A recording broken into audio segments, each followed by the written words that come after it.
Alright, guys, this is part two. I'll talk for good maybe 10 minutes, and I will shut this camera off, and I'll watch my video before you guys, and I'm gonna go to bed after this. Brush my teeth, go to bed. I might eat some food. I'll eat some food after I complete this video. I'll eat some food while I watch my video and have a smoke, and I'm gonna go to bed and sleep after this. I'm tired, and I'll wake up around 4 or 5 today, and I'll make another. I'll try to do a full video. Then I'll go to the store, get my beer and smokes. I'll enjoy the video with you guys later on in the evening, nighttime today.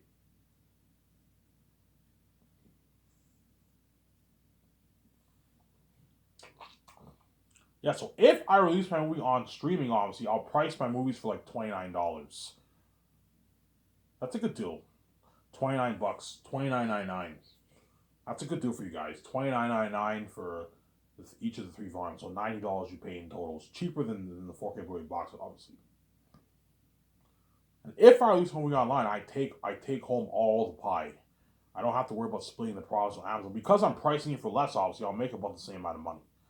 Because I'm pricing for $30, even if I take 90% of the pie, I'm still going to make about the same amount of money because the price is much lower than the 160s. You know what I'm saying? So it balances it out, right? Balances it out. Yeah. Ivan, when you release your movie on online streaming, the only way I'll release it on online streaming is if I have no choice. If Amazon's greedy and they don't accept 20%, I'll release it online, which they will, obviously. Or if physical media dies in 8 years, I have no choice but to release it on streaming. But I will not be able to, if I don't partner with Amazon, I will not be able to sell merch. As I don't want to build warehouses just for money. It's just a waste of money. You need an existing company to what? To create your merch and sell your merch for you. And Amazon's a company to do that, obviously. Create my posters and my mugs and my Joe Pipe, and I can sell it online on Amazon for the multipliers, Sarah.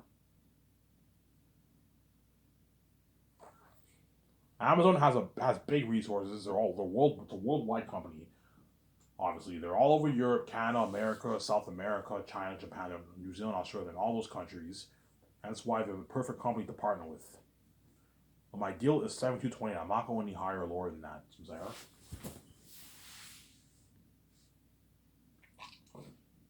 Look at a massive contract. Because before I thought I only make like a billion, $2 billion off my book, off my movie. I did the math. I'm like, holy shit, Zangief is gonna do like 100 plus billion. Yeah, if a good like a billion people buy it, you're looking at like 100 plus billion in sales. Hence why I'm gonna keep saying this. Hence why my Scorsese company, don't hate me, Hollywood. It will blow Hollywood out of the water. As Hollywood movies don't do $100 billion. No, they do like the big ones do like a billion, 800 million, a billion five, 2 billion. And my movies are gonna do like 100 billion in the box office, 100 billion plus in the box office. Yeah, man, that's how powerful I am. Because I'm a son of God, I'm powerful, obviously. Me and Vijay are powerful, obviously. Yeah, once you guys read my book, man, you're gonna be like hooked. Holy shit, this book is sick. I love this book. The North, the South. You're gonna order it. Guaranteed, Bradley Durfee when he reads my book, he'll order his takeout. You know what I'm saying? He's a book nerd, obviously. Bradley Durfee might order his takeout. You know what I'm saying? Oh, I know. Bradley Durfee will most likely buy my print because he's a book nerd. Book nerds like having a print collection. He has a huge. If you watch his YouTube channel, he has a massive book collection in his house. Obviously, guaranteed he'll order the print. Obviously, and let's see how good Ivan's book really is. He reads my book. He's like, holy shit, this book is sick. I'm enjoying this more than all these other fantasy authors' books. Yeah, and he orders his takeout. He gets his nice like I don't know Popeye's usually on chicken. You know what I'm saying? His McDonald's, his Subway. You know what I'm saying? He gets his food. Obviously, you're gonna see all these booktubers ordering food when they buy my book. You're gonna see, you know what I'm saying, John Cat, Robert Ed, they're all gonna read my book, yeah. You two are all gonna read my book, obviously. Let's see how good Ivan's book really is. He says his book is better than Lord of the Rings. Let's see how good this book really is. You read the prologue. The prologue's pretty good. It sets everything up in the story, obviously, and you read young Tachyon. Oh my god, this is pretty interesting. Tachyon is curious what's beyond the walls, yeah. And you read the later half of volume one, 22 years later, when Tachyon is 30 years old, and that's when the story picks up when Tachyon breaks the law. That's all I'm gonna say. I don't want to spoil the story for you. The moment Takis breaks the law, that's what kicks the story off. And that's when the story gets interesting. You binge like out of all volume 1 in one day. You order your takeout and you read it. All those Lord of the Rings nerds and Lord of the Rings read are gonna wonder. Let's see if Ivan's book is really better than J.R.R. Tolkien's Lord of the Rings. You read it. Holy shit, this book is sick. It's more interesting than Lord of the Rings. I'm enjoying more than Lord of the Rings. Yeah, it's a better book than Lord of the Rings. But I'm gonna keep saying this. I'm giving you a heads up, guys. Do not be shocked by what. Do not be shocked by what by the dialogue and speech and world building of Zanus compared to Lord of the Rings. As I told you, Lord of the Rings has better world building than my book, and it has better speech and dialogue. It's richer speech, richer dialogue, richer world building. But my story is richer than Lord of the Rings. Zanus is a richer story than Lord of the Rings, but Lord of the Rings has a richer speech and world building. So do not be shocked. Oh, Ivan's book is not as rich as Lord of the Rings. Yeah, it's not as rich as Lord of the Rings. In terms of dialogue and language and writing, it's not as rich as Lord of the Rings. In terms of world building, it's not as rich as Lord of the Rings. I have amazing world building, but it's not as good as Lord of the Rings. And the dialogue is not as rich as Lord of the Rings. But the story is richer in my book than Lord of the Rings. At the end of the day, story trumps all. Hence why what? Zanus is a better book than Lord of the Rings, obviously. In my opinion, anyways, I think Zanus is better than Lord of the Rings. But there's some Lord of the Rings nerds out there who might like Lord of the Rings better than my book. I highly doubt it. Because Lord of the Rings, even though it's a masterpiece, some sections of the book are a bit boring. Whereas my book, the whole thing, you're hooked. It's more fresh. It's more of a refreshing read. Whereas Lord of the Rings is a bit dry in the book. It's a bit dry of a book. I told you Tolkien was criticized for his dry writing. Back in the 50s and 60s, he was criticized for it. Everyone all knew Lord of the Rings was a masterpiece, but J.R.R. Tolkien was criticized for his dry writing. His writing is a bit boring in some sections. As if J.R.R. Tolkien wrote Lord of the Rings today, his editor would cut out a lot of stuff in his book, man. They will cut out a lot of things in his book. It's dated writing. No one writes like the way Tolkien wrote decades ago for Lord of the Rings. You can tell Lord of the Rings was written by a man who was born in a different era. He wasn't born in our time. J.R.R. Tolkien was born in a different generation. He was born in the what? Towards the dawn of the 20th century, man. He was born in 1892, Tolkien. So he grew up. Tolkien grew up. Tolkien grew up before Hollywood, before Hollywood, for crying out loud. He grew up in a time when there was no TV. When he was growing up as a kid, there was no TV back then. You know what I'm saying? Hence why when you see his writing, you can tell. You know what I'm saying? You can tell Tolkien's writing had a lot of influence from. You can tell because Tolkien went to. I'll talk about Tolkien.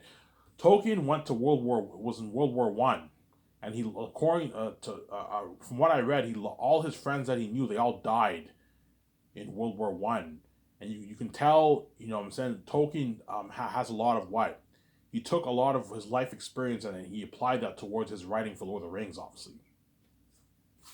So I'm saying, he was a survivor of World War One. Tolkien, yeah, obviously. When you read Lord of the Rings, you can tell it's written. It's a dated book. As books, all fantasy authors don't write the way Tolkien wrote decades ago. Like you know what I'm saying. Whereas Tolkien, he what his writing is dry in some sections, and the book is a bit boring. I'm not gonna lie to you, man. Even though Lord of the Rings is a masterpiece, I respect the man. Obviously, he's a legend. Obviously, it's a bit boring in some sections when you read it, man. Whereas my book is a lot more fresh when you read it. It's more interesting than Lord of the Rings. So I'm saying. It's more interesting than Lord of the Rings. It's a masterpiece. It's more interesting than Lord of the Rings. My book, obviously. But Lord of the Rings has better worldbuilding and better speech. Richer speech, obviously. Ivan, who's a better villain, Eretad or Sauron? Sauron is barely even mentioned in Lord of the Rings. He's barely even mentioned in Lord of the Rings. The main antagonist in Lord of the Rings is the Ring. The Ring is like the real antagonist, obviously.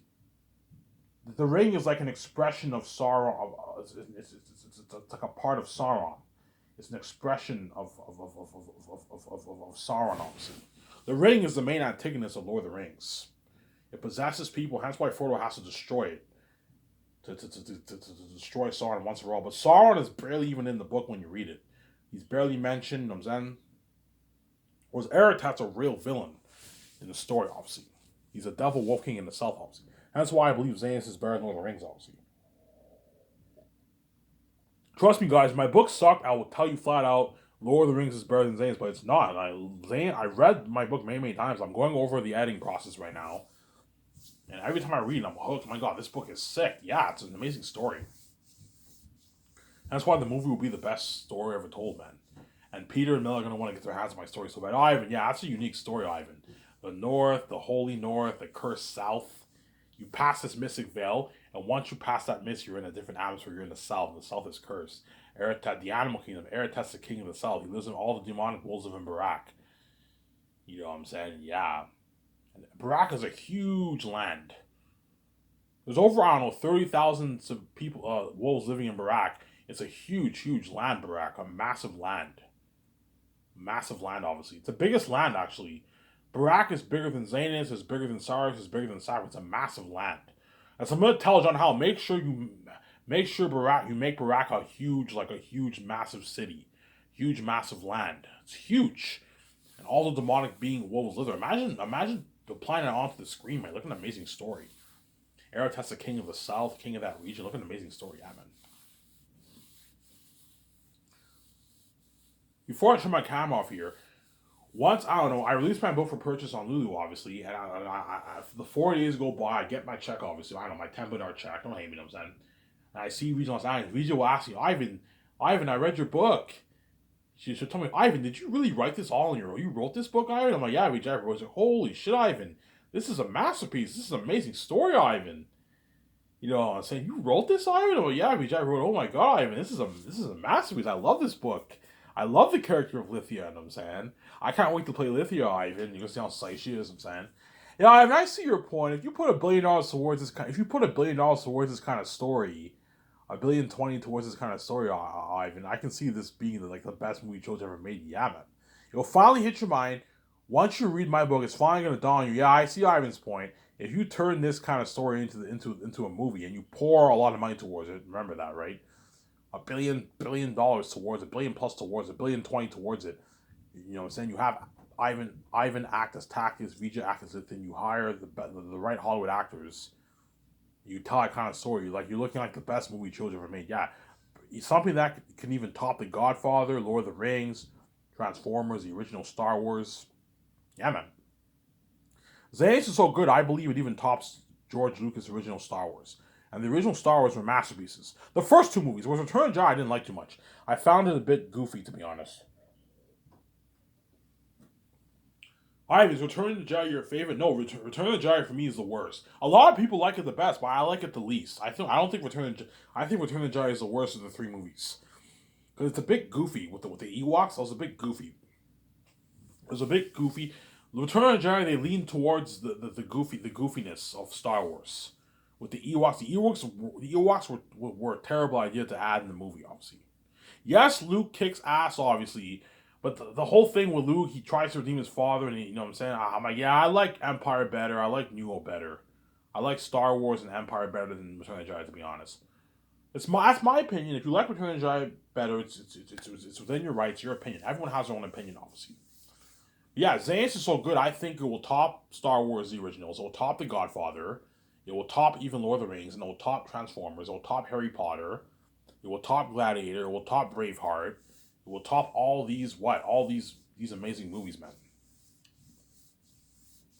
It will top the Avengers Marvel movies. Yeah, think something on a bigger, grand, epic scale than even what you got for Avengers. Well, Avengers was pretty big, like Thanos snapping his finger. You know what I'm saying? And all these people disappear. Avengers is big, obviously. Zanus will be just as epic as Avengers is just as epic as Zanus, obviously. But Zanus is more of a powerful story. It's a more powerful story because Eretas the devil himself. Tachys is in agony. You know what I'm saying? The South is cursed. Yeah, you're looking at a powerful story.